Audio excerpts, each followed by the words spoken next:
Sigma is an absolute powerhouse. He's one of the most misunderstood heroes, which is why in today's Game Leap guide, you'll be learning everything that you need to know to master this amazing hero.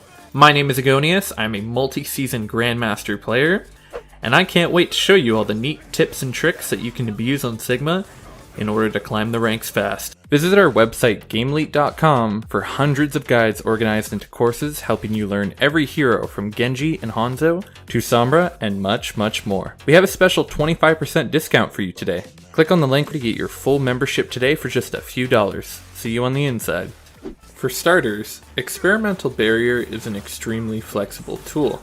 However, just like any other shield tanks, managing your shield health and only using it when needed is crucial to winning shield battles. Here you can see I only use my shield when I directly need it, and when it's low I recall it and use the natural cover to recharge it a bit.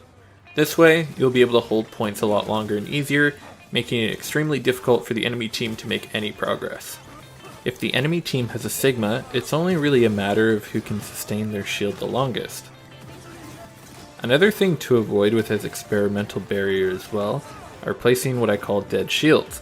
What this means is putting a shield down with no real purpose can lead it to taking a lot of unnecessary damage, or just forgetting to recall a shield while you're repositioning yourself and you aren't benefiting from. Sigma only has 1500 health on his barrier, so how good of a Sig player you are is determined by how well you can conserve shield without putting you or your team at too great a risk. If you're playing Sigma with an Orisa, you don't need to have your shield directly with hers all of the time. Orisa is able to sustain shield uptime much easier, since hers is only cooldown based. What you can do instead is when her shield breaks in between cooldowns, you can use your own and recall it once she puts another one down.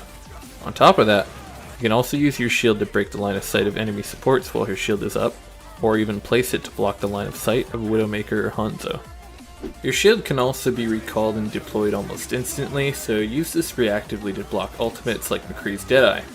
Additionally, you can bait out a lot of abilities by recalling your shield and putting it back up immediately. For example, here you can see I block Sigma's Accretion by baiting it out and then just putting up my shield, because I know he's going to do it.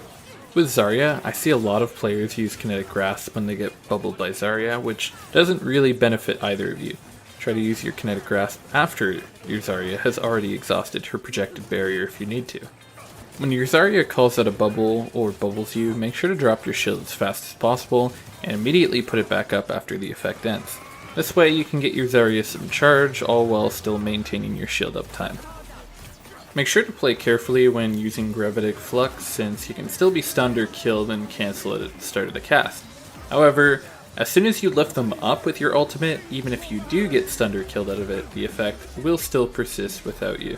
Against a Wrecking Ball, use your Accretion sparingly and try to save it if possible, since you should look to use it on him when he lands with Pile Driver. As soon as you see him descent, use your Accretion as your team can potentially get a kill out of it, and at the same time you're protecting your teammates from dying to the follow-up damage.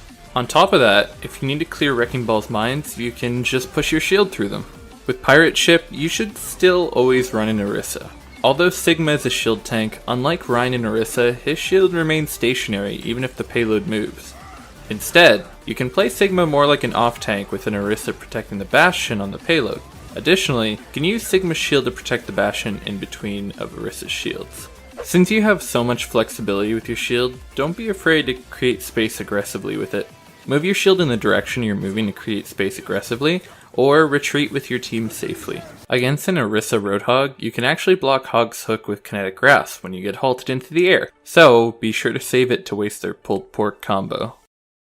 Now, make sure to save your Accretion for enemy ultimates you know are coming soon, like Reaper's Death Blossom or Pharah's Barrage. And alternatively, you can save Kinetic Grasp since it lasts roughly the same duration as those ultimates if you'd prefer. For Pharah's Barrage specifically, you can even use your shield to make her eliminate herself. Some interesting mechanical things to note on Accretion is that your stun duration is actually based on how far away you hit someone with it, up to a maximum of 5 seconds.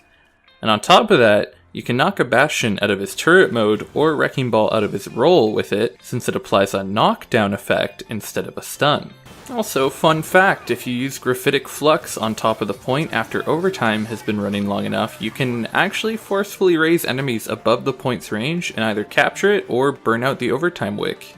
As you can see, there's so many flexible possibilities with this hero that make him a fantastic addition to the tank roster, and I could very much see him be able to be both an off tank or a main tank depending on who you run alongside him.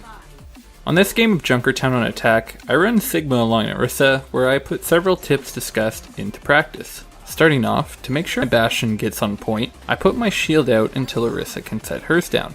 For Pirate Ship, you always want to play with the payload at the beginning, since if your first push goes well, it's very easy to snowball to the third point. Whenever Orisa's shield goes down, I make sure to keep our Bastion safe with Experimental Barrier until she can put her shield down once again. Sigma can still synergize with Orisa, much like Roadhog, since you can still combo Accretion or your primary fire to Orisa's Halt pulls, but you also have the flexibility of covering more areas with your shield when you need to.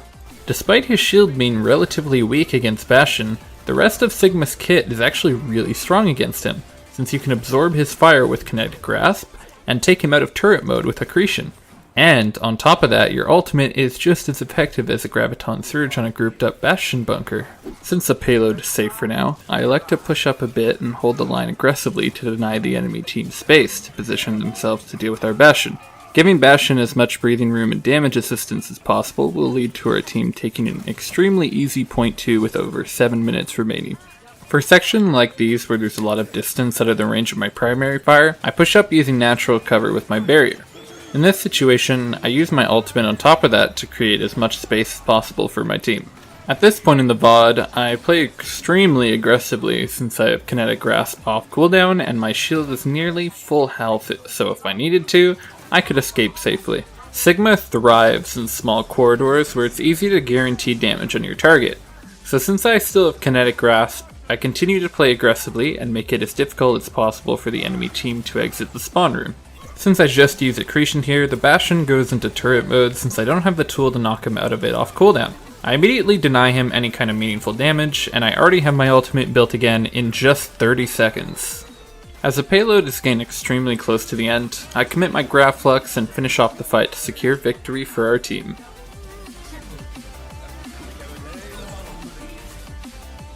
That match was a pretty normal style of play for Sigma, where you use the flexibility of your shield to aggressively take space. However, with his Mage Bruiser style of kit, there's actually a few ways that you can play him in unorthodox ways as well. Let's take a look at an example of using game sense to create opportunity in a creative way. In this game, I'm running with an Orisa as the primary tank once again. As I've established before, when you play with an Orisa, you should be looking to most of the time play with your shield and replace it with your own when hers goes down. However, for this match, I specifically take advantage of Sigma's kit and use him a bit more like you would a Roadhog, by looking at angles safely from the sidelines and trying to create opportunities for my team. So, starting from this point, my Orisa is dead, and I'm still safely trying to find an opportunity to get a pick or create space for my team. Here, I notice a Junkrat out of position, so I shield myself and try to predict his movement to land Accretion and punish him for overextending. Okay, so I just got a pick and my Orisa is back now, so normally here's where I would recommend is just push with your Orisa. However, I see the enemy team only has a Sigma as their main tank. This positioning lets me pretty much safely fire at their flank, and I can escape safely to the right hallway using my shield if I need to. At this point, our team gets a pick on the enemy Sigma. Orisa then comes toward me so we can start using our shields again together, since their team won't have any. I notice my health is getting low since our healers died, so I elect to go to the nearest small room where the fight is still very much winnable. Since the area is small, it's very easy to land my primary fire and abilities, taking this Moira out and even the fully charged Symmetra. Now that I'm back at full health, there's only a Zarya, Junkrat, and a Zenyatta left.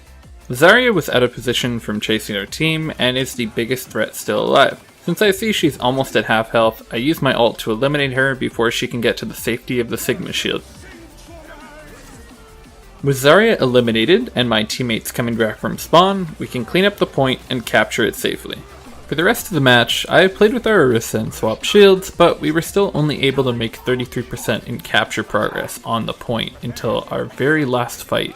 Instead of going main with the Orisa, I opt to go and try and set up a combo with our soldier to create space through the choke, since there's barely enough time to play the shield battle. Here I use my ultimate to raise enemies into the air for our soldier to use his tactical visor, and secure the victory on Paris for our team. In essence, Sigma is definitely a unique addition to the tank roster, and absolutely thrives on playing aggressive with your cooldowns available. Stick to creating space in any way possible, dishing out tons of AoE damage while keeping yourself safe. If your kinetic grasp is on cooldown or your shield health is low, look to play more conservatively until they're back up again. I really appreciate you guys checking out my first video, and I'm excited to make a lot more. Share your feedback in the comments below and we'll make sure to respond to all of you.